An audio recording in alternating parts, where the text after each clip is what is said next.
안녕하세요. 선대인 경제연구소 선대인 소장입니다. 여러분, 주식 고수가 되고 싶습니까? 주식 호구가 되고 싶습니까? 당연히 주식 고수가 되고 싶으시죠? 근데 많은 경우에 개인 투자자의 거의 대부분은 사실 주식 호구가 되는 경우가 많습니다. 자, 앞으로 제가 좀 차근차근 주식을 올바로 할 수 있는 방법에 대해서 좀 알려드릴 텐데요. 오늘은 첫 순서로 주식 투자라는 것을 도대체 왜 해야 하고 또 어떻게 해야 하는 것인지 좀 설명을 드려보겠습니다. 자, 일단 주식 투자를 왜 해야 되는지 지금 우리 경제 상황에 대해서 조금 한번 살펴보겠습니다. 특히 가계가 느끼는, 일반인들이 느끼는 그런 어떤 상황을 좀 말씀을 드릴 텐데요. 자, 우리 부모님들 어떻게 노후 준비를 해오셨죠? 맞습니다. 다 부동산으로 노후 준비를 해오셨죠. 자, 그런데 앞으로도 그렇게 살 수 있을까요? 물론 최근 몇 년 동안 뭐 수도권을 중심으로 해서 빚내스 집 사라 정책 때문에 이제 집값이 많이 오른 게 사실이고, 또 그래서 여전히 한국은 부동산은 불패야 뭐 이렇게 생각하시는 분들 많이 있을 겁니다. 그리고 역시 우리 부모님 세대들의 그 자산 축적 패턴 또는 재테크 공식 변하지 않았어. 뭐 이렇게 이제 생각하시는 분들 있을 텐데요. 저는 이건 좀 우리가 워낙 이제 빚내스 집 사라 정책 때문에 정부가 지연시켜서 그렇지, 이 인구가 생산 가능 인구가 감소한다든지 급격한 고령화에 따라서 향후에 부동산 시장은 과거처럼 그렇게 활발하게 이 성장하기는 힘들다, 이렇게 저는 봅니다. 자, 그렇다면 앞으로 세대들은 어떻게 해야 될까요? 지금 이제 보신 것처럼 뭐 한국하고 그다음에 OECD 이제 다른 나라들의 이 가계 자산 비중을 이제 좀 나타내 봤는데요. 한국은 지금 평균적으로는 한 75% 가까운 자산이 실물 자산, 즉 부동산 자산으로 이루어져 있고, 뭐 이 금융 자산은 한 25%도 안 됩니다.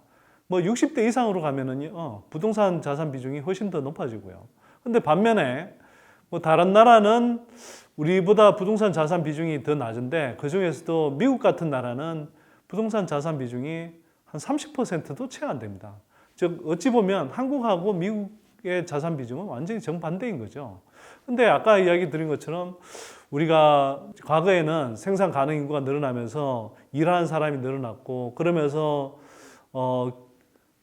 이 소득과 소비가 늘어나면서 또 부동산 시장도 계속 하락세였지만, 앞으로는 그렇게 될 가능성이 굉장히 점점 낮아지고 있습니다. 오히려 생산 가능 인구가 줄고 또 고령화가 진전되면서 오히려 부동산 시장이 과거처럼 이렇게 막 계속 자고 나면 뛰기보다는 오히려 가라앉거나 침체되거나 안정화 기조로 갈 가능성이 저는 시간이 지나면 지날수록 높아진다고 봅니다.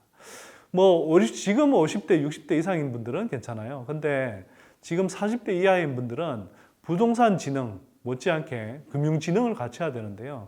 금융지능 중에서도 저는 주식에 대한 이해를 가지는 것이 필수라고 생각합니다. 왜? 주식을 다들 어렵다, 또 주식하면 당한다, 이런 이제 편견들을 많이 갖고 계신데, 주식에 대한 올바른 철학, 또 접근법 가지고 장기적인 호흡으로 이렇게 접근을 하면 주식만큼 안정적이면서도 또 높은 수익률을 가져다 주는 자산이 저는 아직도 드물다고 생각합니다. 뭐 각종 펀드니 무슨 금융상품이니 이런 거 들 필요 없어요. 제가 볼 때는 주식 투자 방법만 제대로 익히면 여러분들의 노후를 편안히 할 수 있다, 저는 이렇게 생각을 하고요. 자, 근데 지금 한국의 현실은 어떻습니까? 미국, 일본, 핀란드, 한국 네 나라의 이 금융자산 비중을 한번 좀 나타내 봤는데요. 한국은 현금, 예금 조금 있고요. 채권 거의 없고, 주식 거의 없고, 펀드 없고, 보험은 대학 동기가 와서 좀 들어줘 그러니까 조금 들어있고요. 연금 거의 없고 이렇습니다. 그러니까 부동산에만 몰빵이 돼 있고 금융자산이 거의 없는 거죠. 근데 이 핀란드 같은 나라는요, 이 노후 세대가 되면 정부의 공공소득 이전, 즉 복지 지출을 통해서 한 7, 80%의 소득을 받습니다. 노후 소득의 한 7, 80%가 정부의 복지를 통해서 이렇게 이전받는 소득이거든요. 그러니까 노후 걱정이 없어요. 반면에 미국은 좀 다르지만 미국은 복지는 상대적으로 핀란드 같은 유럽 복지 국가보다는 낮지만 대신에 주식이라든지 펀드 같은 것들을 통해서 특히 기업연금에서 나오는 그런 이른바 자본이득, 주식을 통한 자본소득을 누리면서 노후 비중의 한 35% 이상, 3분의 1 이상을 거기에 의존하고 있습니다. 근데 한국은 부동산 가격이 앞으로 계속 올라주면 모르겠는데 만약 더 이상 잘 오르지 않는다든가 찔끔찔끔 오르는 것에 그친다. 심지어는 일본처럼 내리막길을 탄다라고 하면 사실 우리 한국 가계의 노후가 굉장히 위험해지는 거죠. 그래서 전체 자산 구성 측면에서 점진적으로 금융자산을 늘려가야 되는데 그중에서도 저는 주식의 비중을 늘려가는 것이 굉장히 중요하다. 미국만큼은 아니라 하더라도 주식의 비중을 점진적으로 늘려가야 된다. 이렇게 이제 좀 보는 거고요. 그 다음에 우리가 지금은 저금리입니다. 주식 투자를 해야 되는 이유 중에 하나가 이제 바로 이 저금리인 건데요. 우리가 과거에 고속성장을 할 때는 고성장, 돈의 수요가 많으니까 고금리가 됐고요. 또 한편으로는 고성장할 때는 어떤 사업이나 벌여도 됐고 또 웬만큼 투자하면 다 수익이 생겼기 때문에 고수익이었습니다. 즉 고성장 이꼴 고금리 이꼴 고수익이었던 거예요. 근데 이제는 저금리 시대죠. 저금리라는 것이 한편으로는 바로 저성장, 저수익률하고 맞물리는 겁니다. 그런데 저금리의 효과에 대해서 많은 분들이 뭐 그게 그렇게 대단한 거야 이렇게 생각하실지 모르겠습니다. 저금리가 얼마나 우리가 자산을 불리는데 불리한 환경을 만드는지 한번 좀 살펴보겠습니다. 그걸 쉽게 볼 수 있는 게 치리법칙이라는 건데요. 이건 뭐냐면 어떤 사람이 갖고 있는 원금을 2배로 불리는데 걸리는 시간을 대략적으로 계산하는 방법입니다. 72라는 숫자를 수익률 또는 금리로 나누면 원금이 2배 되는 기간이 나오는데요. 예를 들어서 금리 또는 수익률이 2%일 때 36년 걸린다면 수익률 6%일 때는 12년 걸리고요. 수익률 9%일 때는 8년이 걸립니다. 자, 그러면 수익률 2%와 6% 한번 비교해 보면 36년 대 12년? 뭐 3배 정도 차이 나네. 뭐 3배 차이도 크게 나는 거긴 나는 거죠. 근데 이 차이뿐일까요? 한번 생각해 보세요. 수익률 6% 나서 원금을 12년 만에 2배로 불린 사람이 가만히 있겠습니까? 이 사람은 또 12년간에 걸쳐서 2배로 다시 불리고요. 또 그 다음 12년간에 걸쳐서 또 2배로 불릴 겁니다. 그러면 수익률 2% 또는 금리 2%를 받는 사람이 36년에 걸려서 원금을 2배로 불리는 동안 이분은 2의 3승배, 저 8배를 불리는 겁니다. 그 차이가 굉장히 큰 거죠. 근데 우리는 과거 금리가 15% 가만히 은행에 그 돈만 맡겨놔도 금리가 15%이던 때도 있었고 10%이던 때도 있었고 불과 한 10년 전까지만 해도 뭐 5%대 금리를 얻기도 했었습니다. 그런데 이제는 뭐 2%대 수익률을 얻기도 쉽지 않은 상황이 되어버렸죠. 자, 근데 이 2% 수익률로 원금을 36년 걸려서 2배로 불리는 거 그게 만족하시겠습니까? 또는 사실 이 사이에도 물가는 또 계속 오를 수도 있는데 정말 그 2배가 되는 원금이 정말 2배일까요? 그래서 생각해 보시면 더 이상 그냥 은행에만 이 저금리 시대에 은행에만 돈을 맡겨놔서는 안 되겠다 이런 생각을 좀 하셔야 되고요. 자, 그래서 제가 이제 주식 투자라는 것이 좋은 대안이 될 수 있다라고 이제 말씀을 드리는 건데요. 자, 그럼에도 뭐 국내에서는 주식을 투기적으로 접근하는 사람들이 워낙 많고 또 주식이라 그러면 차트 보면서 가격 보면서 이렇게 투기적으로 거래하는 분들이 워낙 많은데 또 단타 매매하시는 분들이 워낙 많고 그러다 보니까 주식 투자한다 그러면 두 가지 중에 하나죠.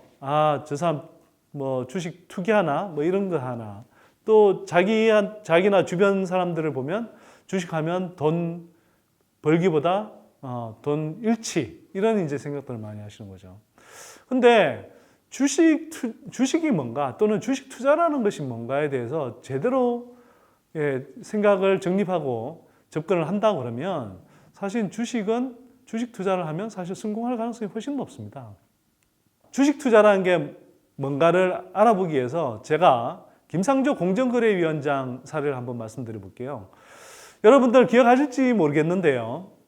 이 정부 초기에 김상조 위원장이 인사청문회에 나왔을 때 재산 내역이 공개됐죠. 근데 이분 갖고 있는 주식이 되게 인상적이었어요. 삼성전자 한 주, 삼성생명 한 주, 현대차 한 주 이렇게 갖고 있었습니다. 뭐 때문에 갖고 있었을까요? 맞습니다. 이분이 참여연대에 있을 때 소액주주 운동을 했었잖아요. 그러다 보니까 이 한 주씩을 사두고 삼성전자니 현대차니 가서 주주총회장에서 그 어떤 사람들보다 강하게 비판적인 발언을 할 수 있었던 겁니다. 자, 그런데 여기서 한번 좀 생각해 볼게요. 한 주만 갖고 있어도 삼성전자의 그 지분만큼 주인이 되는 겁니다. 현대차 한 주를 갖고 있어도요, 그 지분만큼은 현대차의 주인이 되는 겁니다. 주식 투자를 한다는 것은요, 원래 이런 거였습니다. 주식, 그 어떤 회사의 지분을 가지는 겁니다. 예를 들어서 이렇게 생각해 보시면 쉽습니다. 자, 친구분이 음식점 장사를 한다고 생각해 보십시오. 근데 음식점 장사를 하면 돈이 들어가야 되니까 각각 2억 원씩 돈을 내서 장사를 하기로 했습니다. 근데 친구가 경영을 하고 자기는 그냥 돈만 대기로 했기 때문에 나중에 이제 이 수익이 발생하면 6대 4의 비율로 이제 나눠 가지기로 한 거예요. 자, 이때 이 친구가 1년 동안 열심히 장사를 해서 돈을 벌어서 예를 들어서 한 5천만 원의 수익이 났다. 그러면 그 중에 2천만 원은 자기가 그 몫을 배당받는 겁니다.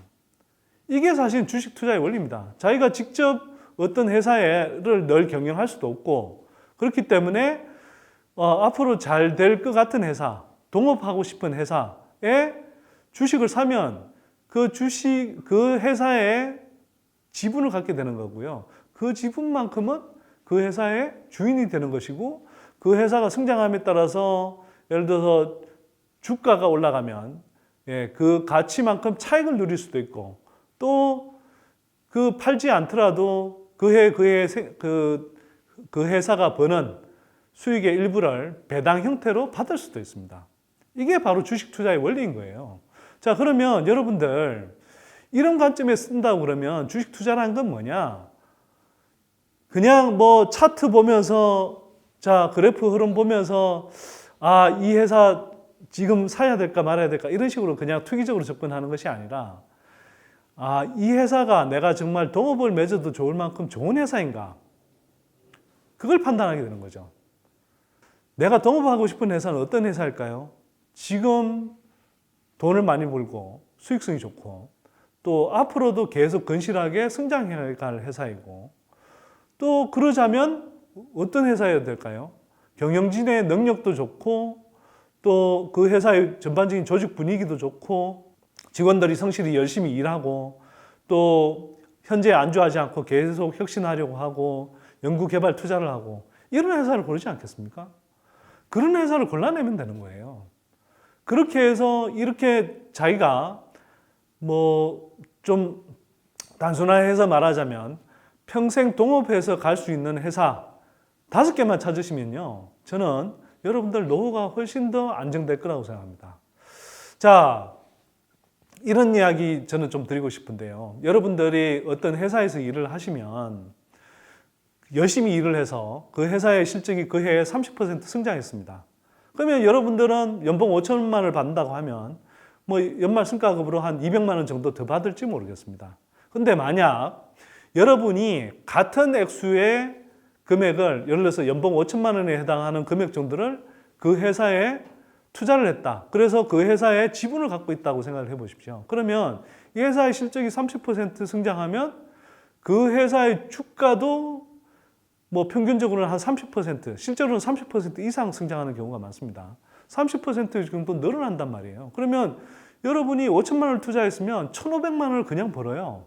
거기에다가 이 회사가 배당까지 잘해준다. 그러면 뭐 경우에 따라서는 은행 금리 개념과 비슷하게 그 주식을 샀을 때 배당받는 수익률을 나타내는 걸 배당 수익률, 시가 배당률이라고도 하는데요. 이게 막 4%, 심지어 6% 되는 그런 배당을 해주는 회사들도 있습니다. 그러면 주가가 30% 뛰어서 1,500만 원을 받고 또 5% 정도의 배당까지 만약 받을 수 있다 그러면 여러분들은 받는 승가금 200만 원 더 받는 것보다 훨씬 더 많은 그 회사의 가시를 나눠 갖는 겁니다. 그래서 여러분, 제가 좀 말씀드리고 싶은 건요, 여러분만 자본을 위해서 일할 것이냐, 그러지 말고 여러분도 자본가가 돼서 그 회사의 지분을 가진 소유주가 돼서 자본도 여러분을 위해서 일하게 하라. 이걸 좀 말씀드리고 싶은 거예요. 자, 그래서 이 효과가 얼마나 날 수 있느냐.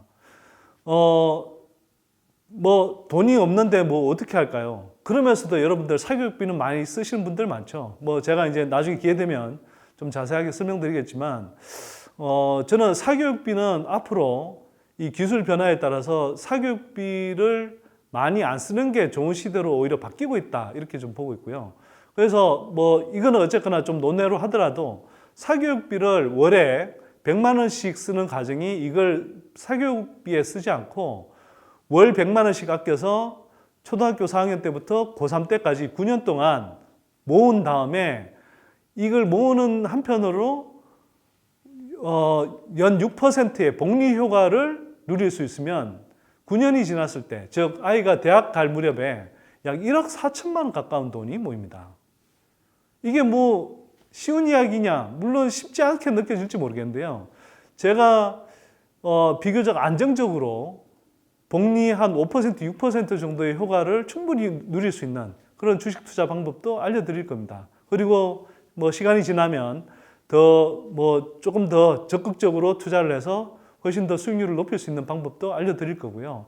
근데 다만 제가 좀 강조하고 싶은 건 여러분들이 사교육비를 막 이렇게 써서 효과가 있는지 없는지도 잘 모르고 또 한편으로는 이른바 인공지능 시대에 우리 아이들이 막 기계처럼 달달 외우게 하는 그런 능력들에 자꾸 이게 이 사교육비를 쓰기보다는 이런 여러 가지 체험 활동을 하게 하시고 그러면서 우리 아이가 대학 진학할 때 그 돈을 그동안 모으고 불린 돈을 우리 아이들이 하고 싶은 일을 하는데 쓰게 할 것인지 또는 우리의 노후를 좀 더 편안하게 보내는데 쓴다면 훨씬 더 알찬 저는 돈이 될 거라고 생각하고요. 이 주식 투자를 통해서 바로 그런 자금을 마련할 수 있다. 저는 그렇게 생각합니다. 뭐 저도 지금 주식 투자를 상당히 많이 하고 있고 저는 뭐 개인적으로 말씀드리면 한국의 아까 그 부동산하고 금융자산 비중을 보셨죠? 평균적인 한국 가계 자산 비중의 정반대의 비중을 갖고 있고요. 그 금융자산의 거의 100%는 대부분은 주식으로 이루어져 있습니다. 그만큼 주식 투자 열심히 하고 있고 또 그걸로 쉽게 말해서 재미도 보고 있고요. 또 저희 연구소가 올 초에 발간한 실적 전환주라든지 또 뭐 저평가된 성장의 우량주 그 특집 보고서에 실린 그 주식들의 주가 상승률은 시장 수익률의 적게는 2배에서 많게는 7, 8배까지 지금 수익률을 내고 있습니다. 그러니까 제가 하는 말이 그냥 빈말이 아니고 또 그냥 책만 몇 권 읽었다고 뜨는 말이 아니고요. 실전 경험들을 다 쌓은 다음에 제가 드리는 말씀이기 때문에 좀 믿고 따라와 주시면 여러분들이 큰 도움 받으실 수 있을 거라고 생각합니다. 그리고 시청 끝내기 전에 좋아요, 구독 꼭 눌러주시고요. 꼭 많이들 참여해 주십시오. 자, 저는 다음 이 시간에 또 뵙겠습니다.